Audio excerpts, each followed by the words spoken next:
अल्हम्दुलिल्लाहि वकफ़ा वस्सलातु वस्सलामु अला सय्यिदिल अंबिया अम्मा बाद अऊज़ु बिल्लाहि मिनश शैतानिर रजीम बिस्मिल्लाहिर रहमानिर रहीम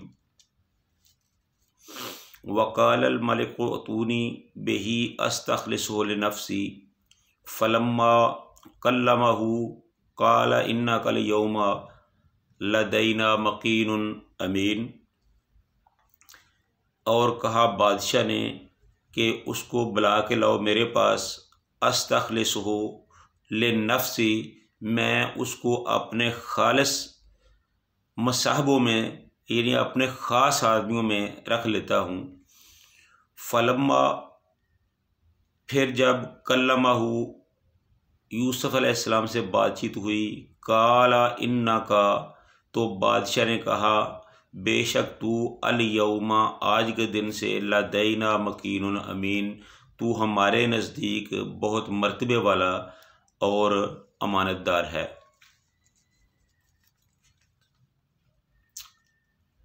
हर किस्म की हम्दो सना अल्लाह ताला की ज़ात के लिए, जो सारे जहानों का खालिक व मालिक और परवरदिगार है, और लाखों करोड़ों दुरूद व सलाम रसूलुल्लाह सल्लल्लाहु अलैहि व आलिहि वसल्लम की ज़ात पे, जो सारे जहानों के सरदार और सारे नबियों के इमाम हैं।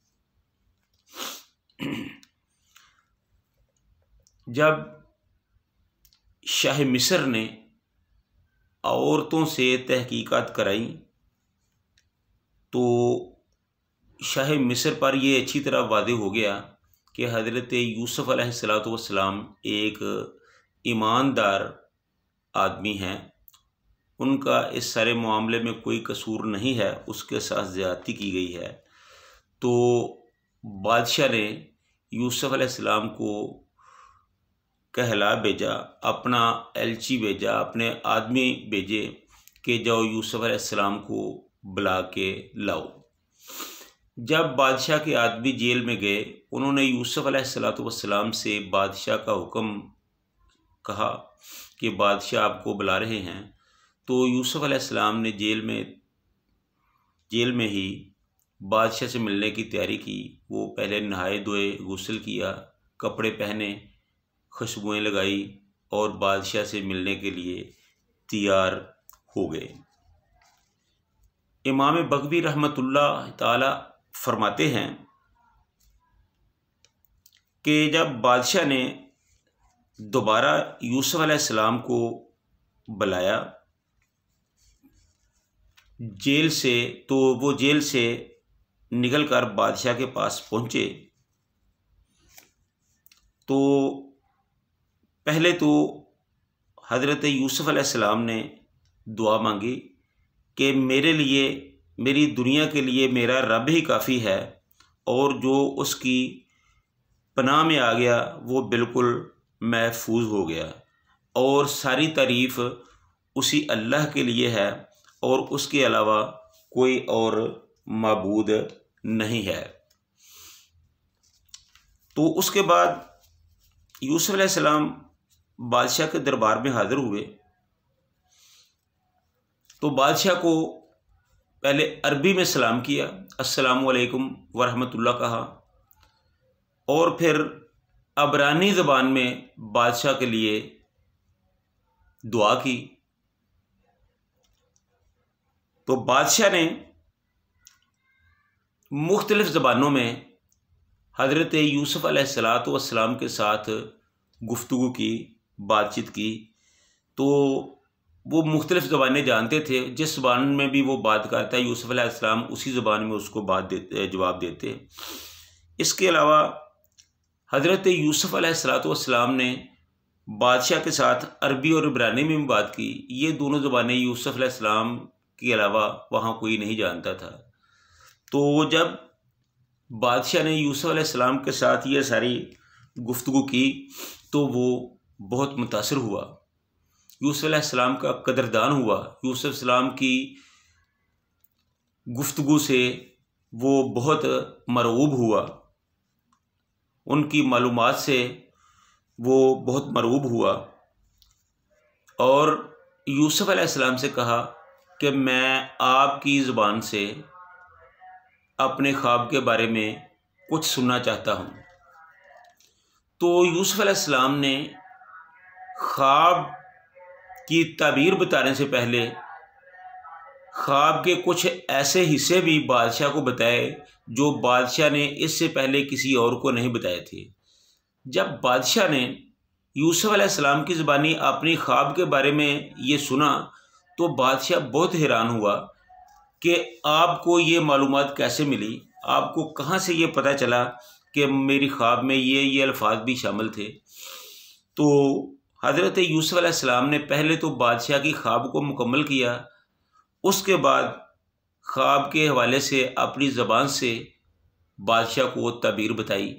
जब बादशाह को ताबीर बताई तो पहले बादशाह तो ताबीर दूसरों से सुन चुका था, लेकिन जब उसने यूसुफ अलैहिस्सलाम की ज़बान से सुना तो वो बहुत मुतासर हुआ। तो यूसुफ अलैहिस्सलाम ने पहले तो ख्वाब की ताबीर बताई, फिर ताबीर के बाद उसकी तदबीर बताई कि ये किस तरह आप इसका इंतज़ाम कर सकते हैं, किस तरह इन मामलों से निपट सकते हैं। फिर उनके इम्कानात पे बातचीत हुई कि किस तरह करके ये तदबीर इन तदबीरों पे अमल हो सकता है।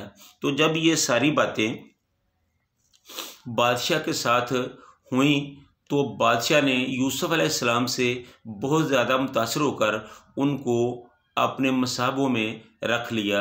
अपने बड़े बड़े जो उनके वज़ीर और बड़े बड़े नामदार आदमी थे उनमें यूसुफ अलैहिस्सलाम को शामिल कर लिया और कहा कि आज के बाद तुम्हारा हमारे दरबार में बेहद बहुत ज़्यादा मर्तबा है। तो इस तरह हज़रत यूसुफ अलैहिस्सलातु वस्सलाम जो थे वो बादशाह के ख़ास आदमियों में शुमार होने लगे और यूसुफ अलैहिस्सलाम का शुमार शाह मिस्र के दरबार में बहुत बढ़ गया, बहुत ज़्यादा होने लगा। तो जब ये सारी बातें हो गई तो फिर शाह मिस्र ने कहा कि जनाब ये बातें तो आपने सारी कर दी हैं, लेकिन इन सारी बातों का इंतज़ाम कौन करेगा, इन सारे कामों का इंतज़ाम कौन करेगा। इसमें इस तरह के काम ना तो पहले किसी ने किए हैं और ना ही इनमें सारी किसी में ये सारी सलाहियतें मौजूद हैं।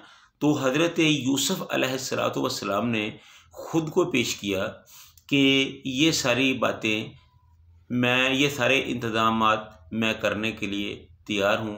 मैं अल्लाह के हुक्म से ये सारे काम करूँगा और इंशाअल्लाह सारे काम ठीक ठीक करूँगा।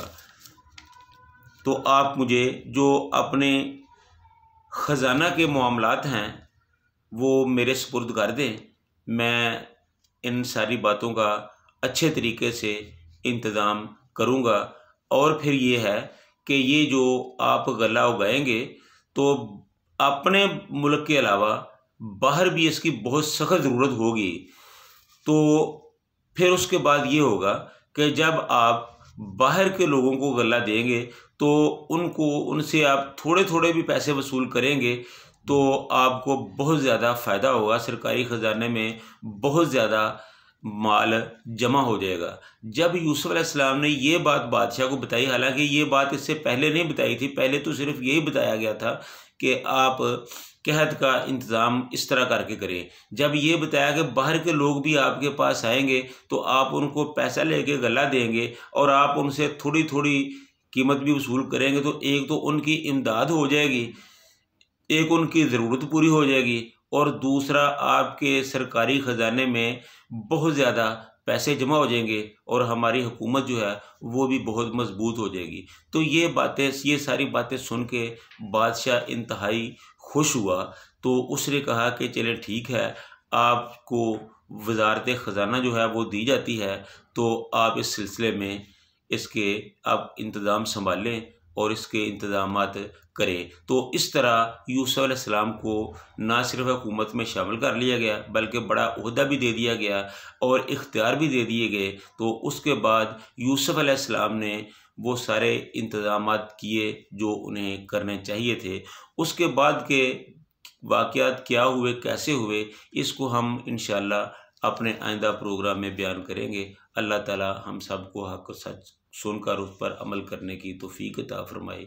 व आखिरु दावाना अनिल हम्दुलिल्लाहि रब्बिल आलमीन।